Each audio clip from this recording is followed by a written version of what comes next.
am officially in my place, my little suite that I have in Canmore. I have absolutely no furniture. I have a couch, I have a TV, and one table. So I'm sitting on my living room floor, just using the windows as my fill light, and I really need to start collecting some furniture, but I have not had any time because I have been traveling. So I just got back from California. I was leading a photo tour with Joshua Cripps Photography, and that has inspired this entire video because I like to share a lot of the behind the scenes on my Instagram stories. I know many of you watch them on there, and you guys had some questions that I want to answer about photo tours that you might not know, like what they're like, and then possibly this will give you an idea of how to get started into that. So I'm not going to waste any time. I'm just going to dive right in. One of the main questions was the age group of the clients on the photo tours. So you kind of have to look at different markets of people when you think of this. There are people, they are usually older, they are retired, they have pretty high paying jobs, and those are the ones that can go on the more expensive tours, and those usually are the only ones that do go on them. The younger clientele is like, you know, they just don't really have the luxury to be able to take that time off. They don't really have as much money as the older people just because they are in a different season of life.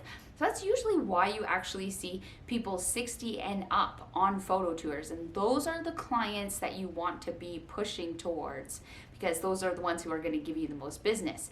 If you do work with younger people, maybe many of you do, it's likely going to be tours that are a little bit on the more affordable end and like they can figure out their own accommodation, transportation, all of those things.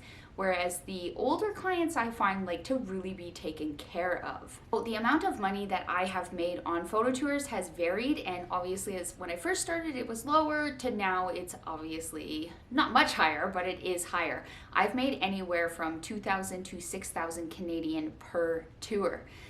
The ones that I partner with other people, we usually split the cost in some way in accordance to who did more work. At least that's how I like to operate.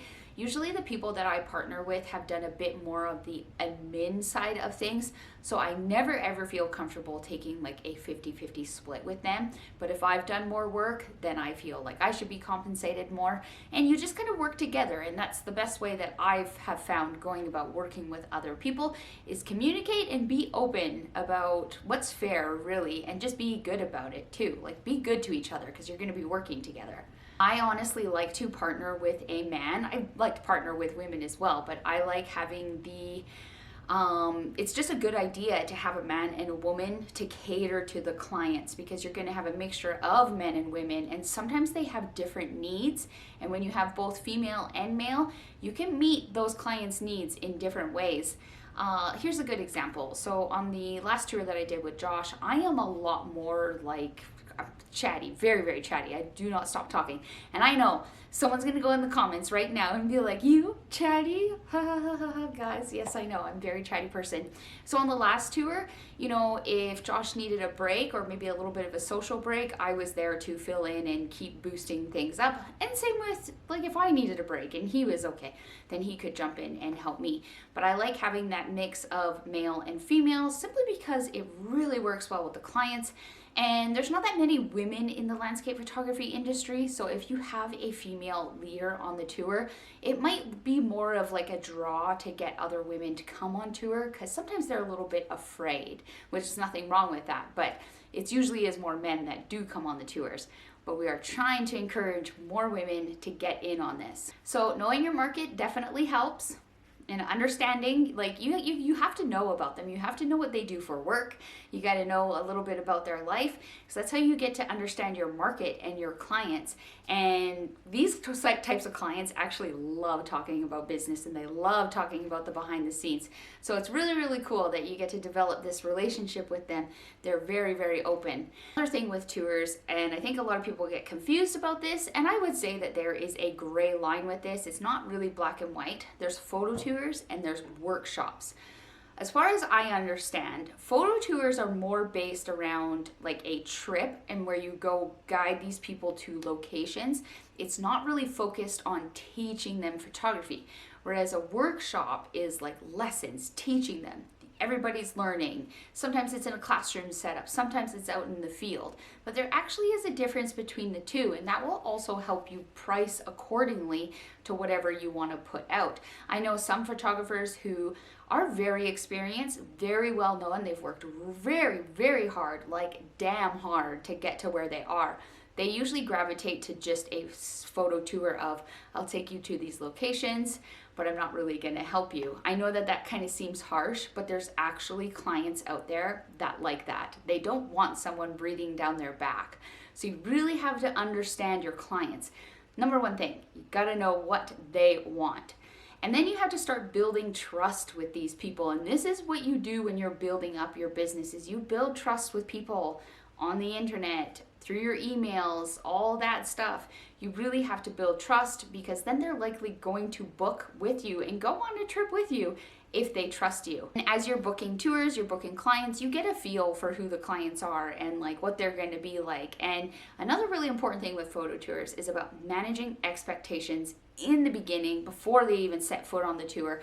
And the biggest thing is probably with locations and weather. You cannot let them put the bad weather or whatever happens that they did not anticipate was going to happen. You can't let them put that on you. So it really is all about managing expectations. But on the other side of things, as a tour leader and as a guide, you are responsible to bring the stoke to the locations. So there's nothing worse than a tour guide showing up to a location and being like, yeah, I wouldn't really photograph this, but you guys go right ahead. That's just going to put them in a negative mindset, and they're not going to be able to create anything. But if you go to the locations with that excitement, and if you truly feel passionate about it, your excitement is contagious, and it's going to translate onto them, and they're going to start getting some amazing shots because they are going to be excited. One thing on tours and workshops, what I like to teach is that we figure it out at the location, no matter the weather. I mean, you don't push them to the point that they have to shoot. If they don't want to shoot, they don't want to shoot. But if it's a day or conditions where it's like, oh no, this is not really what we were hoping for or anticipating, you got to figure it out. So you really have to be on the fly of locations, like, okay, it's not really good here, so we're going to go here. And sometimes it's last minute decisions, but those clients trust you to bring them to the best possible locations at the best times of the day. There is so much scouting that goes into tours. I cannot even, that's probably the most work, honestly, is the scouting beforehand. I know me and Josh, we spent like a good 2 days, sunrise to sunset and beyond, driving to locations, figuring it out, making sure the conditions were good, because it changes all the time. So we did a bunch of that before the tour, which is like road tripping and traveling around, and then the clients get there and it's like, boom, go time. Are sometimes the nightmare clients, but so far for me, I've been very fortunate of working with really wonderful people. But if you have a pretty rotten one on your tour, you're going to have to figure that out, because they will affect the other tour participants. So even just sometimes taking them to the side, not even taking them to the side, maybe spending an hour or two with them, just talking to them and trying to manage this as best as possible and get everybody through the tour, because sometimes the reality of it is there is just a negative one in the bunch.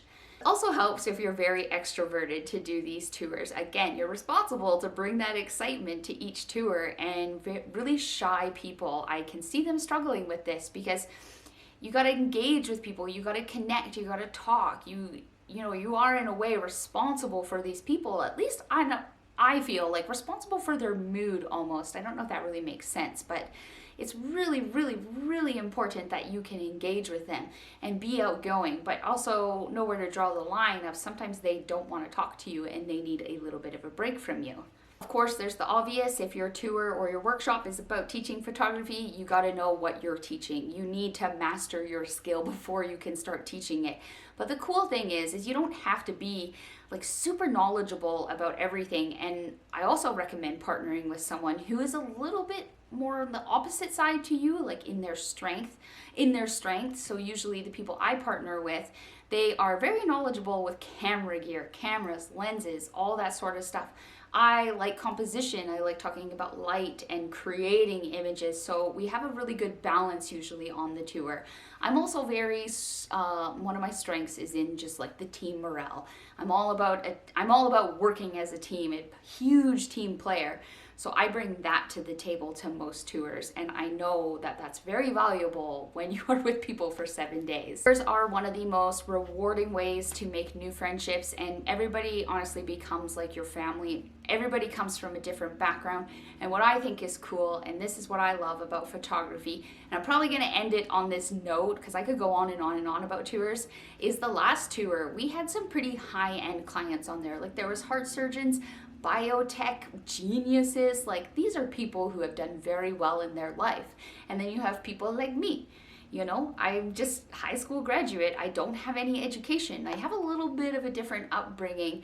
And, you know, I feel like sometimes I lack in the knowledge or education. But I was teaching heart surgeons about a histogram, and it was just a surreal moment for me that all of us are together, and you would never know who does what and who does who. It's amazing. It's honestly an amazing and a very humbling feeling. Anyways, I'm going to stop babbling on. I hope that those little tips and insights help you out of what a photo tour is like.